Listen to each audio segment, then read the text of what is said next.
É bonita essa bandeira, né? Tá voltando cada dia mais a ser nossa e não deles. Estava até percebendo nas redes bolsonaristas, cada vez menos eles usam a bandeira do Brasil. Tá na hora da esquerda começar a usar a bandeira do Brasil em tudo, usar a cor do Brasil e tudo mais, que aí a gente vai expulsando eles de usar os símbolos nacionais. Olha, esse final de semana aí foi marcado por um velório que aconteceu em Angra dos Reis. Você deve pensar, Thiago, teve um velório, quem foi que morreu? Não morreu ainda, mas já está tendo velório. É o bolsonarismo, está morrendo. Na verdade, não está morrendo aí o movimento fascista, nazi-fascista brasileiro, porque vão continuar com outro líder. Mas o bolsonarismo, que esse nome é bolsonarismo, esse está morrendo mesmo. O Bolsonaro fez uma reunião aí de emergência com vários parlamentares bolsonaristas em Angra dos Reis, no Rio de Janeiro. O Bolsonaro está aí viajando de cidade em cidade do interior, ali dessa área do Rio de Janeiro. Então vai para Angra dos Reis, Paraty, aí volta, aí vai para uma cidade interior, aí volta. Enfim, ele está fazendo isso nas últimas semanas e articulando quem serão os candidatos bolsonaristas a prefeituras nesse ano. O Valdemar da Costa Neto disse que o Bolsonaro tem que eleger 1.500 prefeitos e ponto final e acabou.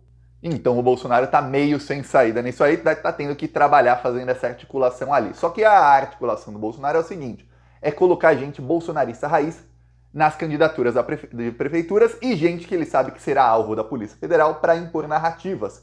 Vamos lembrar, no dia 23 de outubro, a Polícia Federal fez uma operação contra alguns agentes da ABIN, num esquema de espionagem que era chefiado pelo Ramagem, a partir de um decreto do próprio Bolsonaro, a ABIN paralela. Pois bem, 9 dias depois, o Bolsonaro confirmou o Ramagem como candidato do PL à Prefeitura do Rio de Janeiro. Tava tendo uma briga na época, o Bolsonaro bateu o pé, falou, não, vai ser o meu candidato ao Ramagem. Aí todo mundo, que estranho. Bolsonaro não é de bater o pé. Olha só na Prefeitura de São Paulo, o Ricardo Salles ficou pedindo, implorou. O Bolsonaro não bateu o pé, se reuniu com o Nunes, o Salles criticou o Bolsonaro, aí o Bolsonaro depois falou que gosta do Salles, ficou naquela, mas não bateu o pé em momento algum. Na do Rio de Janeiro, tava a mesma coisa. Alguns queriam o Ramagem, o Cláudio Castro, que é governador, queria o senador Portinho, o Valdemar da Costa Neto também queria o senador, achando que ele tem mais chances de ganhar, o Valdemar até queria que fosse o Flávio Bolsonaro, mas se não podia ser o Flávio, tinha que ser alguém ali ligado a essa ala do PL que é mais centrão. O Bolsonaro, de repente, bateu o pé e falou, não, é Ramagem. Depois da operação contra ele. Aí agora o Bolsonaro está nas redes sociais, mostrei ontem, dizendo que, olha, o Ramagem está sendo perseguido, logo depois de eu colocá-lo como candidato, a Polícia Federal bateu na porta dele. Não, foi tornado investigado antes. Então esse está sendo o critério aí do Bolsonaro. Só que a reunião que ele teve com os deputados teve clima de velório. O Bolsonaro praticamente se, abre aspas, despediu de alguns. O tom que o Bolsonaro está usando aí com alguns aliados é agora um tom alarmista. Bateu o desespero de tal maneira que o Bolsonaro não está mais naquele tom bravo, não. É alarmista mesmo, dizendo, olha, eles querem me prender, eles vão me prender agora, eles vão vir para cima de mim, vocês também serão todos presos, eles vão prender vocês. Então o Bolsonaro está usando, o bolsonarismo é muito competente nisso, que é usar o medo e o terror para mobilizar a base bolsonarista. Então começa o Bolsonaro plantando medo e terror nos parlamentares bolsonaristas, alguns vereadores, seus assessores e tudo mais, e aí estes vão às redes sociais plantar medo e terror em seus seguidores, dizendo, olha, vai dar ruim para todo mundo, olha, estamos numa ditadura, depois você, patriota, poderá ser preso. Eu vi bolsonarista publicando um poema, eu vou até ler aqui o trecho do poema. Não consegui achar a postagem dele, até pausei o vídeo para tentar, não achei a postagem, mas era uma versão de um poema que diz o seguinte: primeiro levaram os negros, mas não me importei com isso, eu não era negro. Depois levaram os operários, mas não me importei com isso, eu não era operário. Depois os miseráveis foram levados, mas não me importei com isso, eu não sou miserável. Aí pulando, agora estão me levando, mas já é tarde, como eu não me importei com ninguém, ninguém se importa comigo. Bertold Brecht. Então pegar esse poema e trocar aí as palavras por patriotas, evangélicos. Então imagina, primeiro levaram os evangélicos, mas como não sou evangélico, não me importei com isso.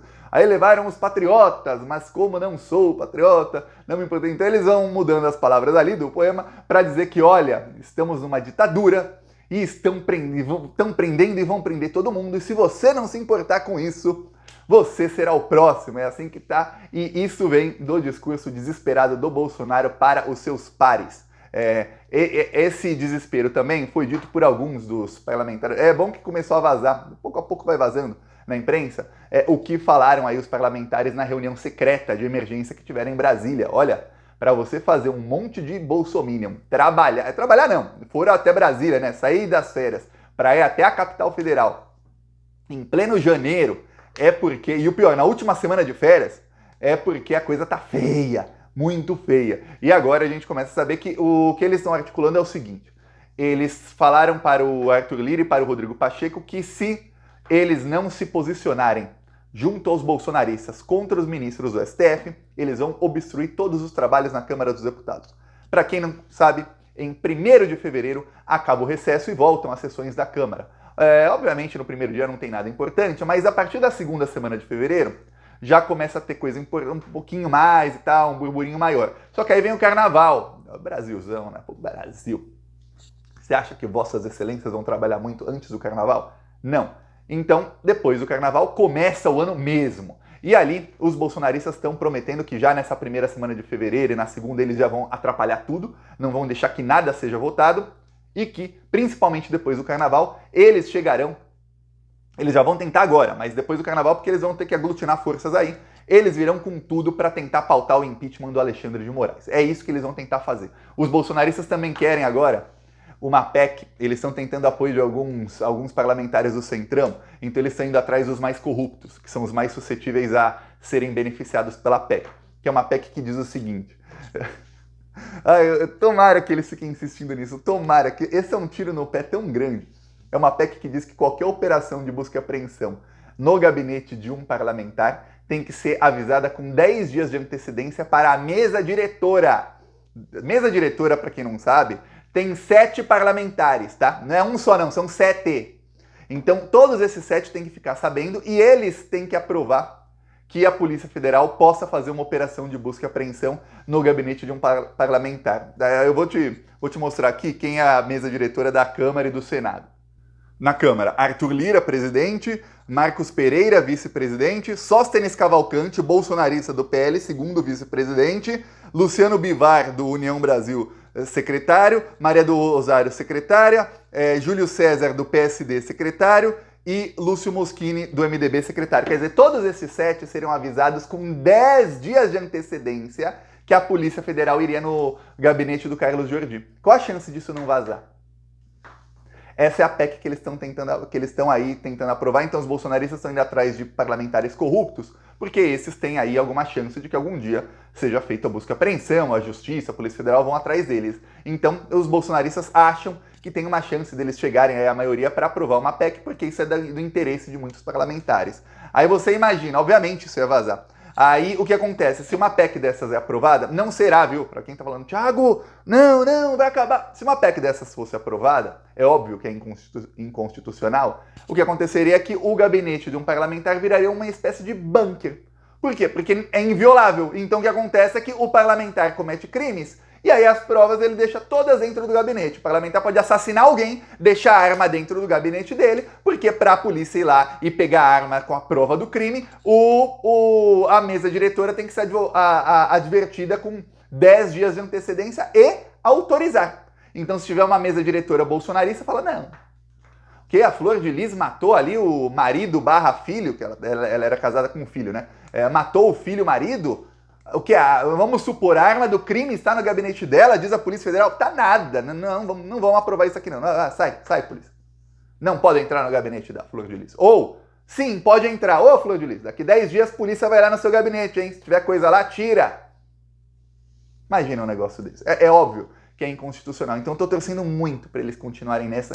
Eu fico pasmo como eles têm ideias cada vez mais burras. Aí eles querem também a aprovar na Câmara o projeto que limita decisões monocráticas do STF, que os ministros já falaram é inconstitucional, será barrado no STF. O Lula vai vetar e o STF vai barrar. Mas estão tentando agora aprovar. Querem aprovar também projetos que limitam poderes dos ministros do STF, projetos que criam comissões acima do STF para alguns tipos de decisões, não todas, mas para alguns tipos de decisões. Esses projetos têm como base o que foi feito em Israel, na Hungria e na Polônia por governos fascistas, nazifascistas.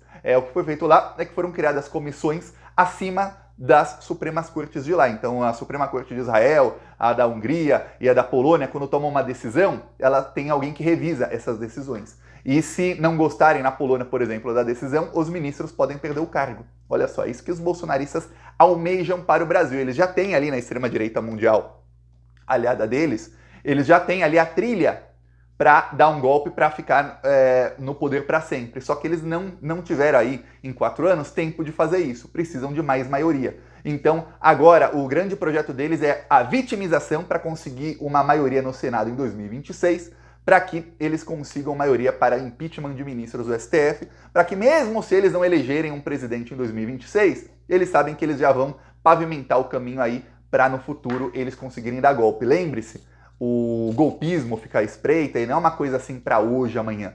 Eles têm um plano também de longo prazo, para daqui 10, daqui 15 anos. Quando conseguirem, eles vão lá e pá. Então, fiquemos aí bem atentos. Aí, durante a reunião, obviamente, isso foi dito aos parlamentares lá do Rio de Janeiro. Então, vocês aí têm que agora radicalizar os seus seguidores, porque o nosso plano aqui é ir para cima do STF. Eles estão esbarrando num problema. O Rodrigo Pacheco, que estava ao lado do bolsonarismo, o Rodrigo Pacheco bateu boca com o Valdemar da Costa Neto. Esse bate-boca foi depois de tentativas de contato frustradas de parlamentares do PL. O Pacheco não embarcou em tentativa de golpe. Eu não sei qual tipo de conversa ministros do STF tiveram com o Rodrigo Pacheco, tá? Nos últimos 2 meses, mas principalmente aí depois que o Gonê assumiu na PGR, tá? Que foi aí final de dezembro, comecinho de janeiro. O Rodrigo Pacheco, eu não vou falar que mudou da água para o vinho, porque mesmo o vinho seria um vinho ruim. Nossa senhora, daqueles que dá um gole, 3 dias de ressaca. Mas o Rodrigo Pacheco mudou do esgoto para a água, tá? É mais ou menos isso. O que acontece é que o Rodrigo Pacheco ignorou os bolsonaristas. O Valdemar da Costa Neto, em desespero, foi às redes sociais dizer que o Rodrigo Pacheco falou um monte dele, que ele é frouxo, falou um monte. Rodrigo Pacheco respondeu dizendo que resposta do Rodrigo Pacheco. Primeiro Valdemar. Esse negócio de ficar entrando nos gabinetes é uma falta de autoridade do Congresso. Rodrigo Pacheco deveria reagir e tomar providências. Aí o Rodrigo Pacheco. É difícil manter algum tipo de diálogo com quem faz da política um exercício único para ampliar e obter ganhos com o fundo eleitoral. Eu tô falando aqui, o Valdemar só quer saber de fundo eleitoral para enfiar no bolso. Tá? E que defende publicamente impeachment de ministros do Supremo para iludir seus adeptos, mas nos bastidores passa pano quando trata do tema. Tá aí o Pacheco no Valdemar. Aí até saiu um colunista do UOL, Thales Faria, que falou o seguinte, olha, o Rodrigo Pacheco revelou a jogada do Valdemar. Ele fala alto por fora, mas nos bastidores passa pano.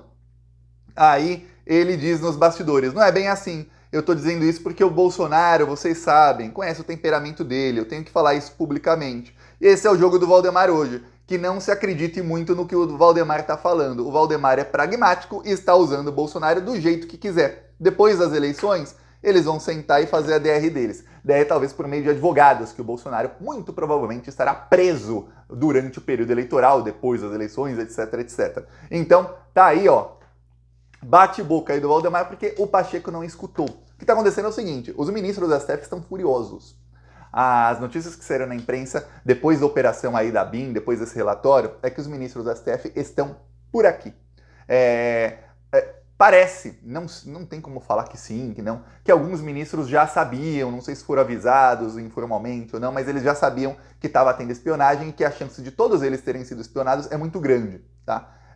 Mas o Bolsonaro espionou até o Anderson Torres. Até o Anderson Torres foi espionado pelo Bolsonaro. Aliás, quem quiser comenta que eu faço um vídeo só sobre isso.